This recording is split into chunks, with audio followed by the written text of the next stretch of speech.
مولا نے کیا کیا کہ میرا امتحان لے لیا.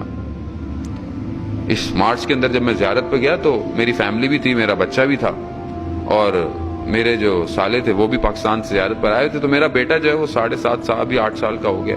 تو وہ اپنے ماموں کے ساتھ کہ بھائی آپ ہر روز رات کو جاتے ہیں, رات حرم میں گزارنے, مجھے بھی لے کے جائیں. اور ضد کر بڑا اپنے آپ کو تیار کر کے ٹوپی ووپی پہن کے اور گلے میں جو ہے وہ سب شال پہن کے اور جو ہے وہ ریڈی ہو کر جو ہے وہ اپنے ماموں کے ساتھ زیارت پہ چلا گیا. میں نے کہا ان کو کہ رات طولانی ہو جائے گی, آپ اس کو چھوڑ دیجئے گا, حضرت عباس علیہ السلام کی زیارت کر کے دیر ہو جائے گی, یہ سو جائے گا. مگر نہیں, وہ بضد تھا. میں سو رہا تھا, فجر کا وقت ہوا, اچانک سے دروازہ ہوٹل کا کھلا, اذان ہونے والی تھی یا ہو رہی تھی. تو جو میرے بردر ان لا تھے وہ آئے, ان کے ہاتھ میں میرے بیٹے کے جوتے تھے. کہا کہ بیٹا آیا؟ میں نے کہا نہیں. کہہ رہے پتہ نہیں کہاں ہے. کہتے اس کو میں نے حرم میں حضرت امام حسین میں بٹھایا تھا اور میں واپس آیا ہوں, 1 گھنٹہ ہو گیا, مجھے وہ نہیں مل رہا, پتہ نہیں کہاں چلا گیا. اچھا وہ کیونکہ کراچی سے آئے تھے تو انسان گھبرا بھی جاتا ہے کیونکہ کراچی کے حالات ان سے ایسے ہیں. تو میں نے کہا گھبرانے کی ضرورت نہیں ہے, حرم میں ہی ہوگا, کہاں جانا ہے اس نے. خیر خلاصہ میں نے کہا کہ چلو پہلے پروردگار کی عبادت تو کر لو, بچہ تو مل ہی جائے گا. نماز پڑھی, فوراً پھر میں گیا حضرت عباس کے حرم سے ڈھونڈتا بہرحال پہنچے بین الحرمین. خدام کو حرم امام حسین میں بولا, انہوں نے کہا نہیں آپ یہاں کھڑے ہوں, یہاں جائیں, یہاں دیکھیں. خلاصہ حرم میں ڈھونڈتے رہے, بچہ نہیں ملا. حرم کے اطراف ڈھونڈتے رہے, بچہ نہیں. اچھا بچہ بھی بچہ نہیں ہے کہ بولیں کہ بچہ ایک ہو گیا, نہیں. بچہ ایسا ہے کہ ایک تو اس کو فارسی بھی آتی ہے, عربی بھی تھوڑی بہت سمجھ لیتا تھا, اردو بھی اس کو اچھی آتی ہے, اور وہاں پر 70% لوگ ایرانی تھے ان دنوں میں, اور اس کو ہوٹل بھی پتا تھا کہ ہوٹل کہاں ہے. تو یہ بہت زیادہ تفتیش کا باعث تھا کہ بچہ کہاں چلا گیا. اب ذرا یہ میں بیان کر رہا ہوں, آپ اس کیفیت کو نہیں سمجھ سکتے, لیکن میں تو بہرحال کچھ آیتیں روایتیں پڑھی ہوئی تو تھوڑا میرا دل مطمئن تھا. لیکن جو میرے رشتے دار تھے ان کی حالت غیر ہو گئی, کیونکہ گھنٹے بڑھتے چلے جا رہے تھے, بچہ نہیں مل رہا تھا.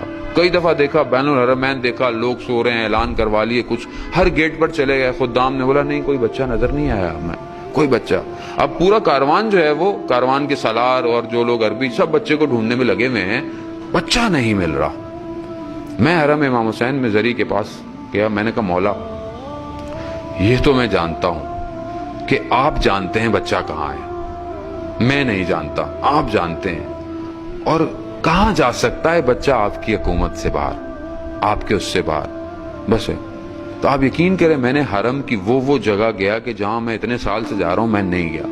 کیوں؟ کیونکہ بچہ کھو گیا تھا, کبھی ادھر کبھی ادھر, کبھی زیر زمین نیا کوریڈور بنایا, اوپر ڈھونڈا پورا نا, بچہ نہیں ملا.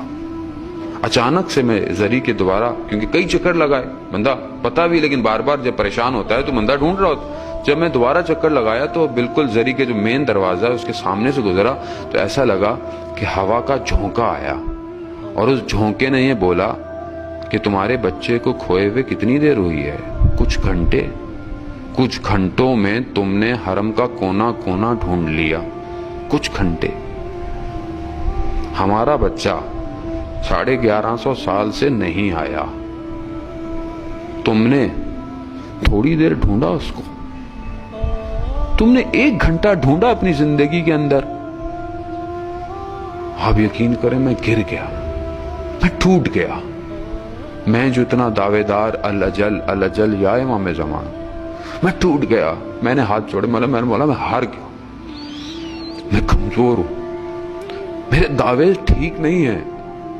یہ ایک پیغام تھا جو مجھے امام نے دیا کہ آسان نہیں ہے, اگر ڈھونڈنا چاہتے ہو تو تمہاری ہر وقت نگاہ منتظر رہے.